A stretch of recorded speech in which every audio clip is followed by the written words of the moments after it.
오늘 우리에게 주시는 하나님의 말씀은 신약성경 고린도전서 1장 18절에서 25절까지의 말씀입니다. 십자가의 도가 멸망하는 자들에게는 미련한 것이요 구원을 받는 우리에게는 하나님의 능력이라. 기록된 바 내가 지혜 있는 자들의 지혜를 멸하고 총명한 자들의 총명을 폐하리라 하였으니, 지혜 있는 자가 어디 있느냐? 선비가 어디 있느냐? 이 세대의 변론가가 어디 있느냐? 하나님께서 이 세상의 지혜를 미련하게 하신 것이 아니냐? 하나님의 지혜에 있어서는 이 세상이 자기 지혜로 하나님을 알지 못하므로 하나님께서 전도에 미련한 것으로 믿는 자들을 구원하시기를 기뻐하셨도다.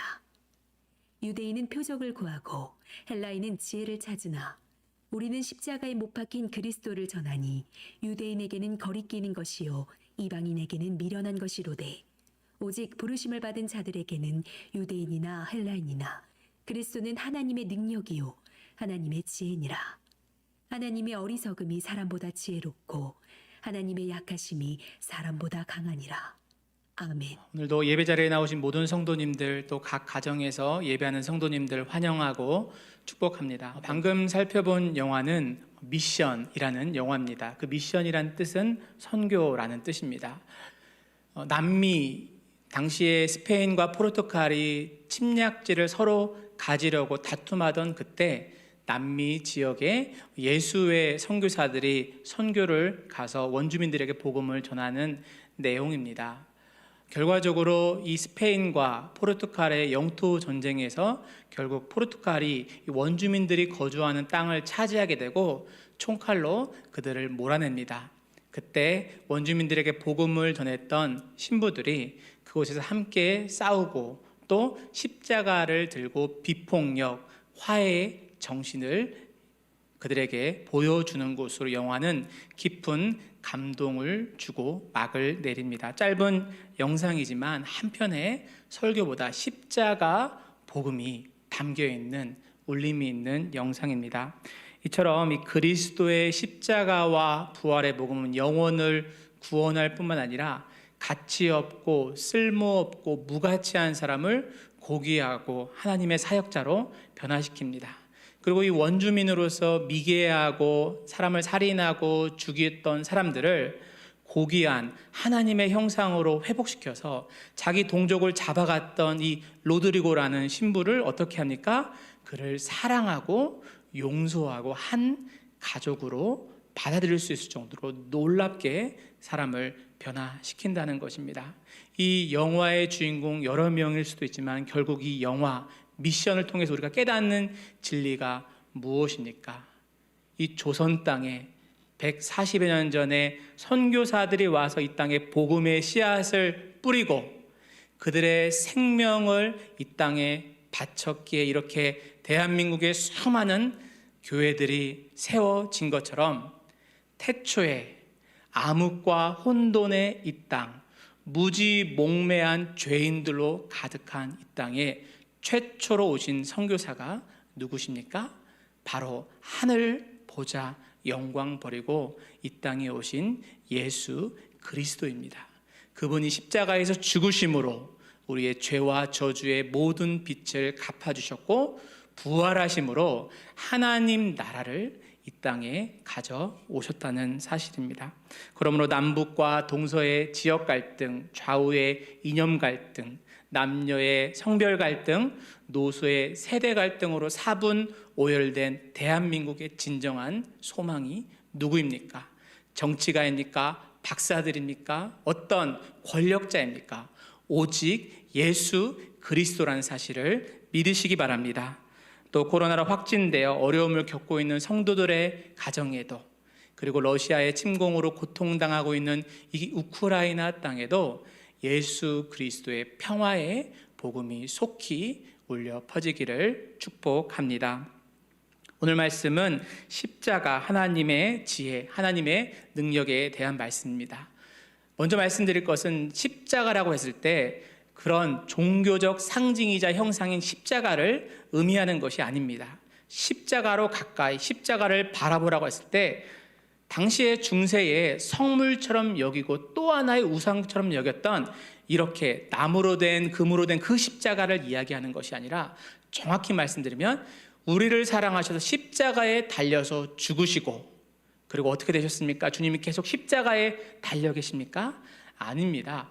부활하셔서 우리 안에 성령으로 내주하신 우리를 사랑하시는 그리스도, 그분을 가리키는 것입니다. 결국 그리스도가 하나님의 지혜요, 그리스도가 하나님의 능력인 줄 믿으시기 바랍니다. 오늘 말씀은 하나님의 능력이요 지혜인 이 십자가에 대해서 말씀합니다. 고린도전서 1장 18절을 함께 읽도록 하겠습니다. 십자가의 도가 멸망하는 자들에게는 미련한 것이요 구원을 받는 우리에게는 하나님의 능력이라. 여기서 십자가의 도가 무엇일까요? 도에 대해서 여러 번 들어봤는데 십자가의 도, 바로 이것은 십자가의 말씀, 십자가의 복음, 십자가 복음을 이야기하는 것입니다. 즉 예수님께서 십자가에서 죄인들을 위해 대신 죽으심으로 죄를 씻어주신 사건, 이 기쁘고 좋은 소식이 바로 십자가 복음이라고 말할 수 있습니다. 대신 죽으셨다. 여기에서 우리 아주 십자가의 핵심적인 개념이 등장하는데 그것이 바로 대속입니다. 대속. 이 대속은 대신할 때, 속죄할 속, 이렇게 한자어를 쓰는데 대리적 속죄의 줄임말입니다.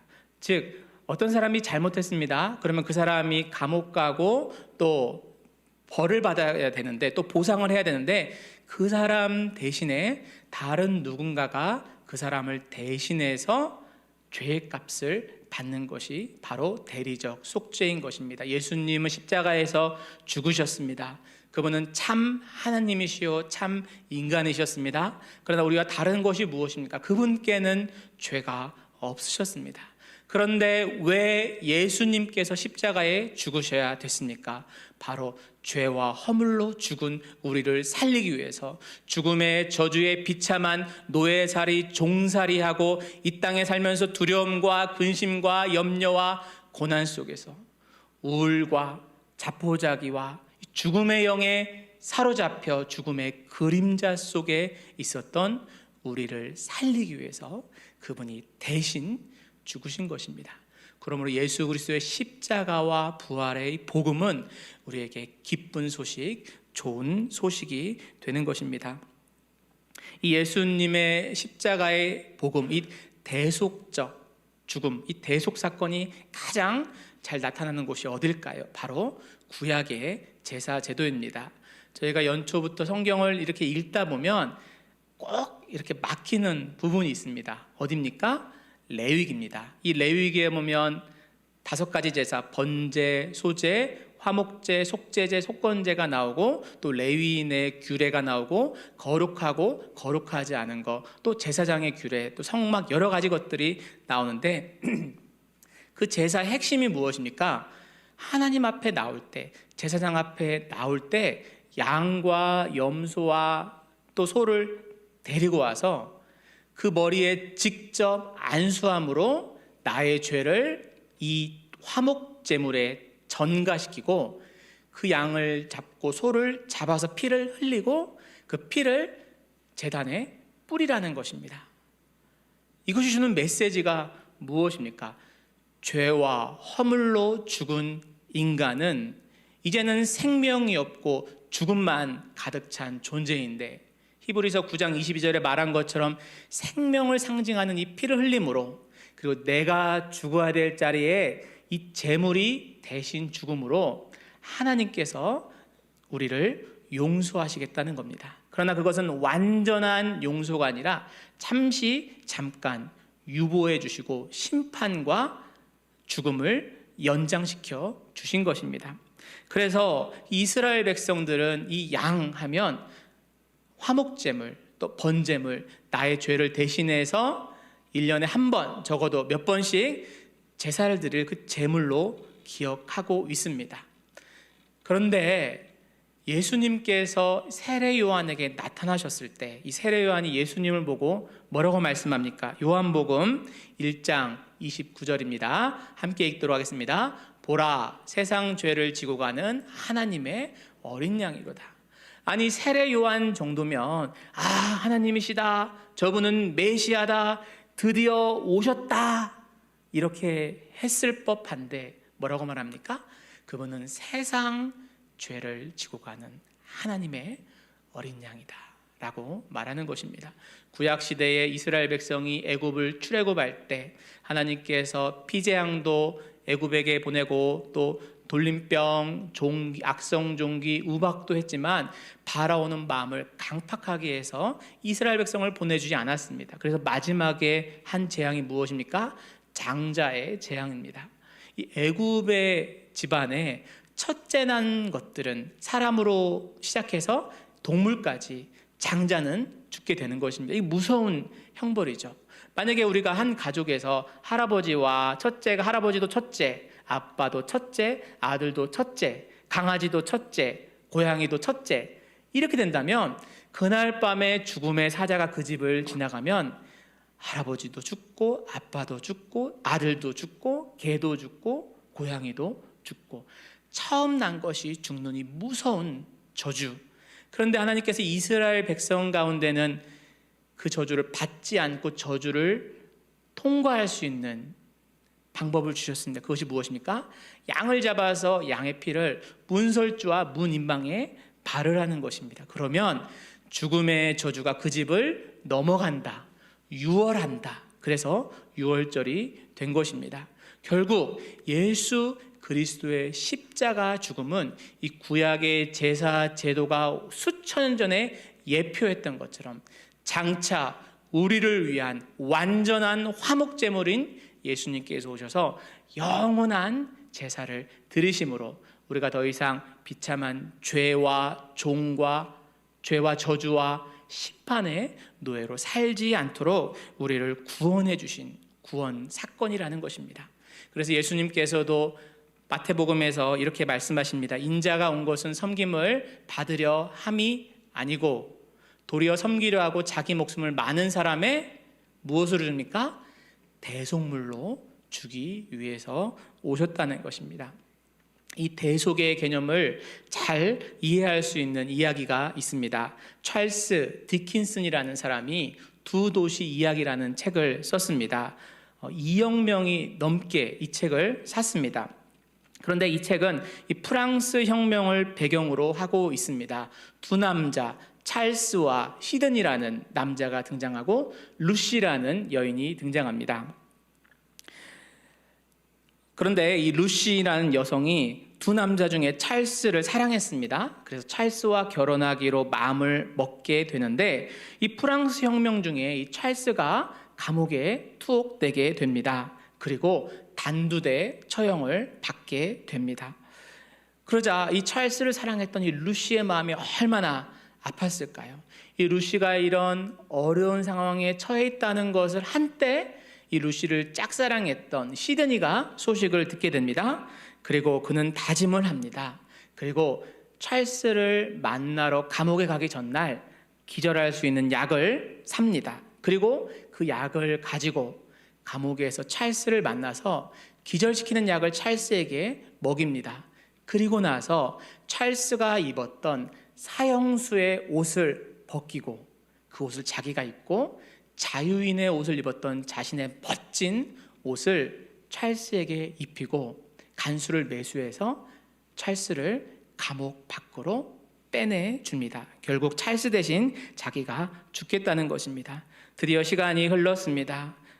시드니가 단두대에 설 때가 되었습니다. 그는 그날 있는 23번째 사형수로 단두대에 올라서 형장의 이슬로 사라지게 된 것입니다. 그런데 그날 밤에 파리 지역의 사람들이 웅성웅성 이렇게 이야기를 하는 것입니다.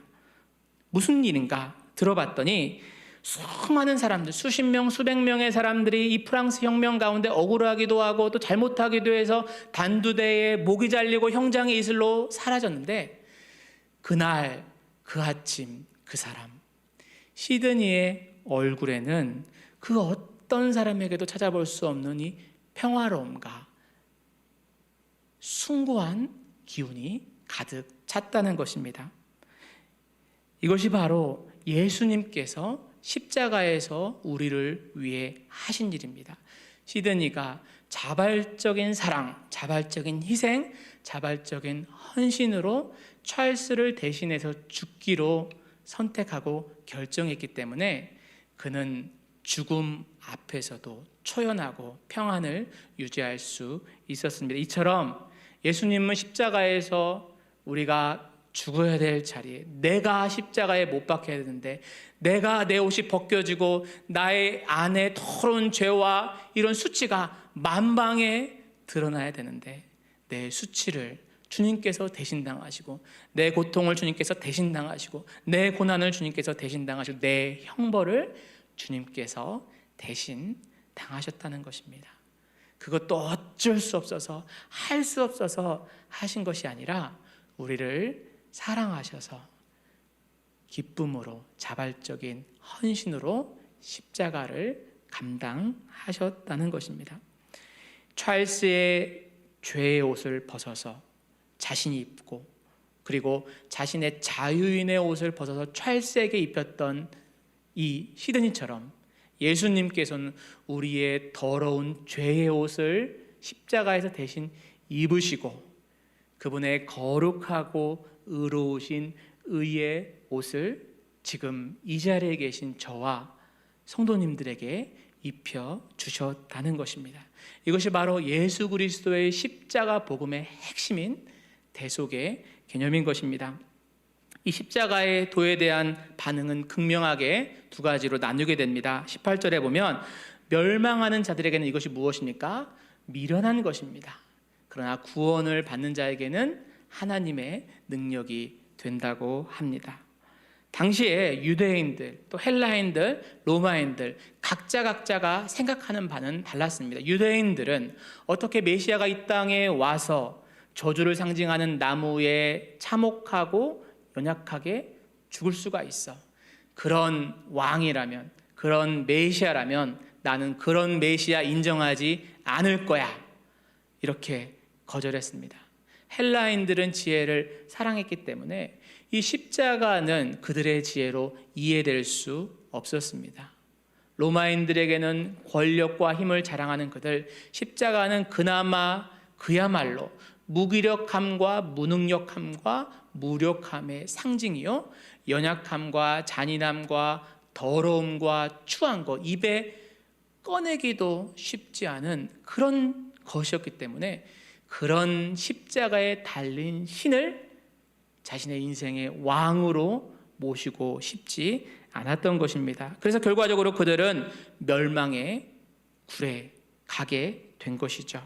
그러나 당시에 십자가만 이렇게 인기가 없었던 것이 아니면 현대를 살아가는 우리에게도 교회 밖에 있는 사람뿐만 아니라 때로는 교회 안에 있는 사람에게도 십자가는 인기가 없습니다. 주님이 주신 복은 많이 줬으면 좋겠습니다. 들어가도 복을 받고 나가도 복을 받아도 좋겠습니다. 자녀를 위해, 자녀가 예배를 평소에는 안 나오지만 수능 때 열심히 기도하면 자녀가 좋은 대학에 갔으면 좋겠습니다. 교회 다니고 예수 믿어서 온갖 복은 다 받았으면 좋겠습니다. 그리스도의 사랑, 그리스도의 은혜, 그리스도의 용서, 그리스도의 자비, 그리스도의 용납 너무 좋습니다. 그러나 그리스도의 십자가는 조금 부담스럽습니다. 길을 가다가 그리스도의 십자가가 보이면 한눈을 감고 지나가든지 돌아가든지 피해갑니다. 누가 봐도 올해는 내가 이 가시밭길과 같은 무거운 십자가를 부서에서 감당해야 되는데, 우리 가정교회에서, 우리 모임에서 이것을 누군가는 해야 되는데 누가 봐도 나를 시키겠네. 그러면 어떡합니까? 십자가를 피해가는 것입니다. 어려운 봉사의 일, 하나님과 나와의 약속, 비가 오나 눈이 오나 사람이 시켜서 아니고 사람의 눈이 무서워서 내가 봉사하는 것이 아니라 하나님과 나와의 약속으로 내가 사역지원서 쓰고 내가 봉사하기로 했다면 눈이 오든지 비가 오든지 전쟁이 나든지 그 시간을 하나님과 약속으로 지켜야 할 텐데 그것을 중요하게 여기지 않습니다. 하나님 나에게 자신의 생명을 주셨지만 내 주머니에 있는 돈은 내 것입니다. 하나님 사랑하지만 내 시간, 내 물질, 내 자녀, 내 미래, 내 비전, 내 노후는 노터치. 왜 그렇습니까? 십자가 없는 신앙생활을 하려고 하는데 그것은 신앙생활이 아니라 종교생활이라는 사실입니다. 종교생활과 십자가를 자랑하는 신앙생활의 차이점이 무엇입니까? 내 편안함과 나의 만족을 추구하는 것은 종교인입니다. 내가 은혜 받고 싶어서 예배 나왔다가 지금은 기도 제목이 없으니까 예배를 등한시하고 사람들에게 좀 괜찮은 평가도 받아보고 싶고 또 여러 가지 동기로 조금 봉사했다가 조금 어려워지면 또 싹 빠지고 하나님께 드렸다고 하나님께 드린다고 약속했다가 너무 많이 축복을 주시면 하나님도 부담스러워할 것 같아서 알아서 내가 조절하는 것. 내가 내 인생의 주인이 되고 내가 내 기쁨과 평안과 만족을 위해서 신앙생활을 하고 있다면 그것은 종교 생활이라는 것입니다. 즉 내 인생의 주인이 예수님을 믿는다고 하면서 예수 그리스도가 되지 않으면 그것은 아무리 교회 등록카드를 쓰고 세명반을 마치고 여러 과정을 통과하고 중직자가 되었다고 하더라도 거듭난 성도라고 자신 있게 말할 수 없다는 것입니다. 그렇기 때문에 우리는 우리의 신앙생활을 점검해 보아야 합니다. 힘들고 어려운 일일수록 가시밭길 돌짝밭이 있을수록 아무도 안 하는 일일수록 저것은 나에게 맡겨주신 일이야 라는 마음으로 가야 될 것입니다. 정말 예수님께서 나를 위해 십자가에서 죽으셨다는 것이 사실이라면, 그분이 나를 위해 물과 피를 아낌없이 쏟으신 것이 사실이라면, 그분이 내가 받아야 될 죄와 저주와 죽음과 심판을 대신 받으신 분의 사실이라면, 그것을 내가 믿는다고 하면 봉사하지 말라고 해도 봉사하고, 헌금하지 말라고 해도 헌금하고, 섬기지 말라고 해도 섬김하고, 예배드리지 말라고 해도 예배드리고, 전도하지 말라고 해도 전도를 안 할 수가 없는 것입니다. 왜 그렇습니까? 그 십자가의 사랑이 내 마음에 부딪히면 가만히 있을 수가 없게 되기 때문입니다. 또 하나의 부류는 어떤 부류입니까? 십자가가 구원을 주신 하나님의 능력으로 보여지는 복된 부류입니다. 이스라엘 백성이 광야를 통과할 때 그들이 하나님께 늘 불평했습니다. 늘 원망하고 불평하고 이것도 안 주고 저것도 안 주고, 그러자 하나님이 불뱀을 보내시죠. 모세가 간절히 기도하자 놋뱀을 만들어서 장대에 달아서 그것을 보는 사람은 살려주겠다고 하십니다. 이처럼 십자가는 우리를 구원하시는 하나님의 능력입니다. 의롭지 않고 더럽고 추악하고 죄를 짓고 전과를 많이 지은 사람이라고 할지라도 예수 그리스도의 십자가를 바라놓으면 살아나게 될 줄 믿습니다. 죄를 이기게 될 줄 믿습니다. 세상을 이기고 나를 이기고 환경을 이기는 힘과 능력을 줄 믿습니다. 이 하나님께서는 그렇기 때문에 이 십자가를 우리에게 선물로 주시고 십자가의 도를 깨닫게 해주신 것입니다. 그렇다면 이 하나님께서 이 믿는 자들을 구원하시는 방법은 무엇입니까? 21절 말씀을 같이 읽도록 하겠습니다. 하나님의 지혜에 있어서는 이 세상이 자기 지혜로 하나님을 알지 못하므로 하나님께서 전도에 미련한 것으로 믿는 자들을 구원하시기를 기뻐하셨도다. 십자가의 도, 십자가 복음을 우리에게 주신 이유는 너만 잘 먹고 잘 살다가 천국에 와라 라고 하는 것이 아니라 그 십자가의 복음을 전해서 그것이 바로 전도죠. 십자가의 도를 전하는 이 전도를 통해서 하나님을 알지 못하는 영혼을 살려내라, 구원해라, 그들에게 좋은 소식, 기쁜 소식을 알리고 전하라는 것입니다. 코로나를 지나면서 세상은 너무나도 바뀌었습니다. 그러나 영원토록 바뀌지 않는 것이 있는데 그것이 무엇입니까? 바로 이 복음 전도의 유일성, 이 독특성입니다.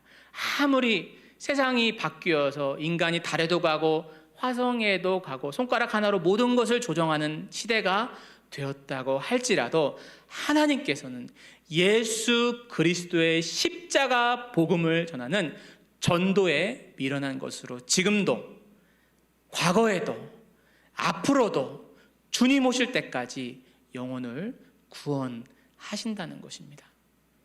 그래서 로마서 10장 14절 15절에선 이렇게 말씀하고 있습니다. 그런즉 그들이 믿지 아니하는 일을 어찌 부르리요, 듣지도 못한 일을 어찌 믿으리요, 전파하는 자가 없이 어찌 들으리요, 보내심을 받지 아니하였으면 어찌 전파하리요. 기록된 바 아름답도다 좋은 소식을 전하는 자들의 발이여 함과 같으니라.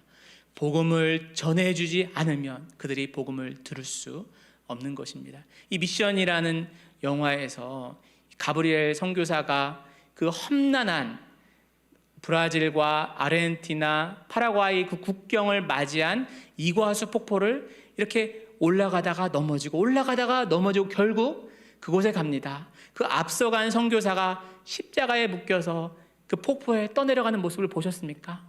원망하거나 시기하거나 억울해하는 모습은 보이지 않고 마치 도수장에 끌려가는 예수 그리스도처럼 잠잠히 가는 모습, 그것을 보았음에도 불구하고 그는 그곳에 가는 것입니다. 예수님께서 이 땅에 오시지 않았다면 우리는 마치 일본의 그런 잔혹한 통치 속에서 광복을 맞이하지 못해서 비참한 생활을 했었던 우리 믿음의 선배들과 같은, 아니 그보다 비교할 수 없는 비참함 속에, 암흑 속에서 살게 되는데, 예수님이 오셔서 예수님 자체가 우리에게 좋은 소식, 기쁜 소식이 되셔서 복음이신 그분이 우리에게 오심으로 우리 삶이 달라지고 우리 모두가 팔자를 고치게 된 것입니다. 어제 뉴스를 보니까 이 코로나 확진자가 38만 명을 넘었다는 뉴스를 보았습니다. 성도님들 중에도 코로나가 걸려서 고생하는 분들이 많이 계시더라고요. 저도 지금처럼 많이 걸릴 때는 아니었지만 2월 달에 코로나에 확진되었습니다. 갑자기 이 코로나 양성입니다라는 문자를 받으니까 다리에 힘이 풀리고 마음이 철렁하면서 주저앉더라고요. 그 많은 사람 중에 내가 뭐 이렇게 잘못했나, 이런 생각이 들더라고요. 경황 없이 집으로 돌아가서 자가격리를 하는데 약은 떨어지고 또 당시만 해도 가족 모두가 격리해야 되기 때문에 약을 구할 수 없었습니다. 그래서 약을 부탁을 해야 되는데 같은 목사님들은 언제라도 도움을 주시겠지만 혹시라도 그 약 받으러 이비인후과 가서 기다리다가 코로나 걸려서 가족까지 걸리면 어떻게 할까? 그래서 부탁도 못하고 또 성도님한테는 감히 그 생각을 하지도 못할 때 어느 집사님이 저한테 카톡이 왔습니다. 목사님, 약 필요한 거 없으세요? 무엇이든지 말씀하세요. 도와드릴게요. 그래서 제가 여러 번 고민하다가 도저히 방법이 없어서, 저희 부모님은 전주에 계시고 장모님은 부산에 계셔서 이곳에 도와줄 곳이 없으니까 염치불구하고 그 집사님에게 약을 사다 달라고 이렇게 부탁을 했습니다. 그래서 그 약을 먹고 이제 마지막에 또 약이 한 5일째쯤 떨어지고 이제는 저도 콜록, 아내도 콜록, 아들도 콜록, 열은 39도, 약은 떨어졌고, 근데 그 집사님이 또 어떻게 알았는지 카톡에 또 도와주겠다고 와서 두 번째 염치 불구하고 또 부탁을 했습니다. 물론 저는 너무 감사해서 약값은 다 입금을 해드렸습니다. 너무 감사했습니다. 나도 사랑받고 있구나. 그 외에도 성도님들이 이렇게 뭐 과일도 갖다 주고 비대면으로 뭐 뭣도 보내주고 하면서 너무 고마웠는데, 특히 그 집사님이 약을 갖다 줘서 그 약 때문에 제가 나았고 그 약 때문에 우리 가족 모두가 건강을 회복할 수 있었습니다. 그래서 저는 그분께 너무 감사했습니다. 사실 그분이 저에게 큰일을 해준 것은 아닙니다. 집을 사준 것도 아니고 차를 사준 것도 아니고 해외여행을 보내준 것도 아닙니다. 그저 약을 저 대신 받아다가 저희 집 문고리에 걸어준 것이었습니다. 그런데 이 복음 전도가 이와 똑같습니다. 우리가 그들을 구원할 수 없습니다. 우리가 그들을 변화시킬 수 없습니다. 우리가 그들을 살릴 수 없습니다. 예수 그리스도의 복음만이 죄와 허물과 저주 아래 신음하고 있는 그들에게 있는 진정한 약, 복음만이 그들을 살릴 수 있는 것입니다. 그 집사님이 약을 우리 집에 배달해 준 것처럼 내가 만난 예수, 내가 들었던 예수 그리스도의 십자가와 부활의 복음을 예수 그리스도를 모르는 사람에게 전하면 되는 것입니다.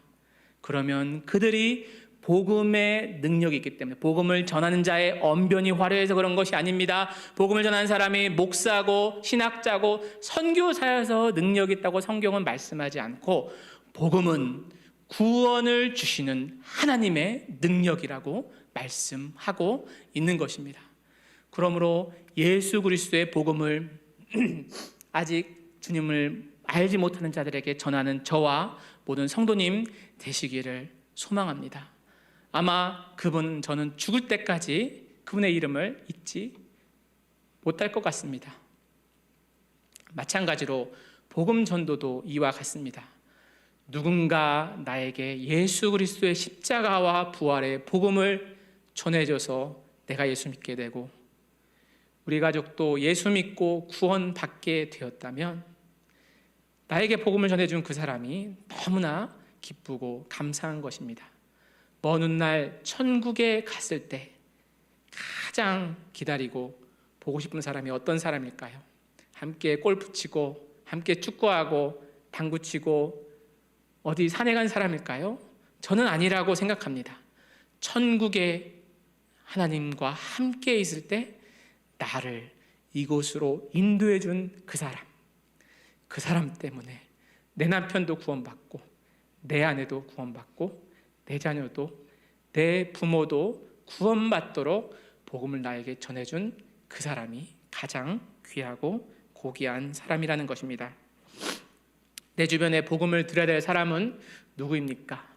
우리 교회는 상반기 하반기에 행복 축제를 합니다. 이것은 행사가 아닙니다. 우리 목사님께서 교회 안에 여러 가지 많은 집회가 있지만 상반기 하반기 행축은 마치 척추뼈처럼 우리 교회를 지탱하는 것입니다. 교회의 존재 목적, 교회가 무엇입니까? 건물입니까? 십자가입니까? 아닙니다. 믿지 않은 영혼을 구원해서 불신자를 거듭나게 하는 이 구원의 방주가 이 교회이기 때문에 교회의 본질적인 존재 목적을 달성하기 위해서 이렇게 행복축제를 하는 것입니다. 코로나로 인해서 모두가 우울한 이때 바로 우리가 줄 수 있는 최고의 선물 예수 그리스도를 전합시다. 지금부터 기도함으로 내가 누구에게 복음을 전해야 될지 태신자를 작정했으면 좋겠습니다. 그 전에는 어쩔 수 없어서 내가 교회 생활 이 정도 했는데, 내가 중직자인데 아무도 못 데리고 오면 창피하고 남들이 뭐라고 생각하겠어? 이런 마음으로 영혼을 데려왔다면 이제는 십자가에 달리신 예수님의 사랑이 우리를 강권함으로 자발적으로 나에게 주신 영생, 나에게 주신 이 구원의 선물을 꼭 필요한 사람에게 전해야 되겠다. 나를 위해 주님은 죽으셨지만 내가 주님께 할 일은 복음 전하는 것 말고는 주어진 시간에 봉사하고 52주를 하나님과 나와의 약속으로 생명같이 지키는 것. 예배당에 올 때 목사의 설교를 들으러 오는 것이 아니라 하나님을 만나러 오는 그런 다짐, 그리고 예수님이라면 어떻게 하실까를 생각하면서 늘 예수님과 동행하는 그런 목표를 세우시는 저와 모든 성도님 되시기를 소망합니다. 계속해서 이 고린도전서는 하나님의 지혜와 세상 지혜를 대립합니다. 하나님의 지혜와 세상의 지혜의 관계는 어떠합니까? 25절 말씀을 같이 읽도록 하겠습니다. 하나님의 어리석음이 사람보다 지혜롭고 하나님의 약하심이 사람보다 강하니 세상 지혜보다 하나님의 지혜가 월등하다는 것이죠. 그런데 이 그 지혜의 절정이 무엇입니까? 십자가입니다. 십자가. 정확히 말하면 이 십자가 나무 토막이 아니라 십자가에 달리신 그리스도, 그리고 이 예수 사건이 하나님의 지혜의 절정이라는 것입니다. 그래서 혹자는 이 십자가를 가리켜서 이렇게 말합니다. 약함처럼 보였던 그것이 사실 그 무엇보다 강한 것이었다. 연약함과 무기력함과 수치를 상징하는 그 십자가, 그러나 그 십자가의 그리스도가 달리심으로 그 세상 어떤 것보다 강한 것이 되었다는 사실입니다. 사단 마귀는 예수를 십자가에 못 박고 얼마나 좋아했을까요? 드디어 해냈다. 그러나 그것은 마귀의 대실수였습니다. 왜 그렇습니까? 예수님께서 십자가의 죽으심으로 온 인류의 죄를 대신 담당하셔 죄값을 치르셨기 때문에 사단의 제국은 망하게 된 것입니다. 창세기 3장 15절에 보면 성경에서 그것을 가리켜서 최초의 복음, 원시 복음이라고 합니다. 선악을 알게 하는 나무 열매를 따먹어서 죽게 된 인류에게 하나님께서 또 한 번의 기회를 주십니다. 그것이 무엇입니까? 바로 여자의 후손이신 메시아를 이 땅에 보내주신 것입니다. 창세기 3장 15절을 함께 읽도록 하겠습니다. 내가 여자의 후손과 원수가 되게 하리니 여자의 후손은 내 머리를 상하게 할 것이요 너는 그의 발꿈치를 상하게 할 것이니라. 여기 보면 뱀이 여자의 후손의 발꿈치를 상하게 한다고 나와 있습니다. 이것은 예수님이 이 땅에 오셔서 십자가에서 달리시고 순환과 고난과 고초와 멸시 당하신 그 사건을 이야기합니다. 십자가에 달려서 죽으신 사건이 바로 뱀이 여자의 후손인 예수 그리스도의 발꿈치를 꽉 문 사건입니다. 그런데 대반전이 있죠. 뭡니까? 여자의 후손은 머리를 상하게 한다. 십자가를 통해서, 그리고 십자가 이후에 부활을 통해서 사단의 제국을, 사단의 왕국을 뒤엎으시고 사단 밑에 비참한 종살이 하던 모든 인류를 해방시키시고 두려움과 근심과 염려와 좌절 속에 어둠과 흑암에 있던 사람들을 빛으로 인도하신 예수 그리스도의 십자가와 부활 사건이 바로 뱀의 머리를 상하게 하신 것입니다. 할렐루야.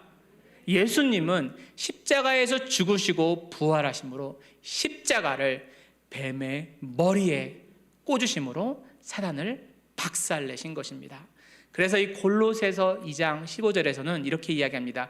통치자들과 권세들을 무력하여 드러내어 구경거리로 삼으시고 십자가로 그들을 이기셨습니다. 할렐루야. 예수님께서 십자가로 승리하셨습니다.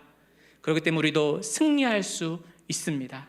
힘과 권력과 돈과 인맥이 아니라 약함과 낮아짐과 겸손과 헌신과 자기 부인으로 세상의 권력으로부터 공중권세 잡은 사단 마귀로부터 이 세상을 도로 찾아오시고 의와 평강과 희락이 존재하는 하나님 나라를 이 땅에 가져오신 것입니다. 그러므로 십자가상의 예수님의 죽음은 단순한 예수님의 죽음이 아니라 인류를 그토록 괴롭혔던 죽음의 죽음이요, 죽음의 저주요, 죽음의 종말인 것입니다. 예수님 십자가 죽으시고 3일 만에 부활하셨습니다.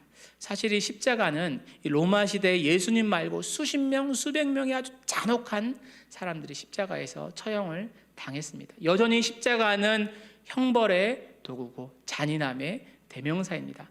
그러나 예수님의 십자가와 그들의 십자가와 차이점이 무엇입니까? 예수님의 십자가는 황금 십자가입니까? 아니면 백향목 십자가입니까? 아닙니다. 십자가 자체의 능력이 아니라 그토록 수십 명, 수백 명의 사람들은 십자가에 달려 죽었지만 예수님께서는 구약이 예언한 예언대로 3일 만에 무덤 문을 열고 죽음을 이기시고 죽음을 찢고 부활하심으로 그분이 진정한 하나님의 아들이심을 선포하셨다는 것이 있습니다. 뿐만 아니라 근심과 두려움 속에서 아무런 기대와 소망 없이 살아가는 우리와 같은 인간들에게 새 소망, 참 소망을 주시고 부활하신 주님처럼 우리도 아픔도 슬픔도 애통도 눈물도 곡하는 것도 없는 그곳에 육체의 부활을 통해 갈 수 있는 길을 여셨다는 사실입니다.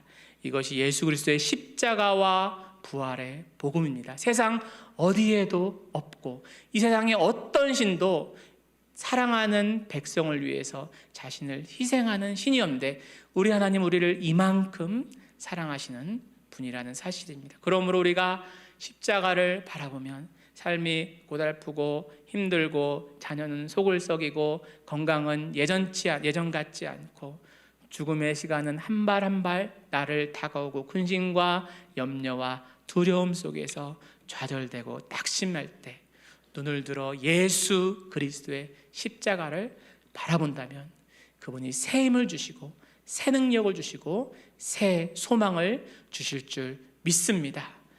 여전히 십자가를 바라보면 십자가에 달리시고 죽으시고 부활하셔서 우리 안에 내주하신 그분께서는 세상이 뭐라고 해도 누가 알아주지 않아도 너의 가치에 대해서 소중히 여기지 않는다 해도 무시한다고 하더라도 남들보다 연봉도 적고 또 가방끈도 적고 집값도 별 볼 일 없다고 하더라도 너는 내 눈에 넣어도 아프지 않은 사랑하는 자녀야. 나는 내 아들 예수 그리스도를 너를 살리기 위해 죽음에 넘겨줄 만큼 그토록 너를 사랑한단다라는 주님의 음성이 들리게 될 줄 믿습니다. 고난으로 힘든 이때 그 예수님 바라봅시다.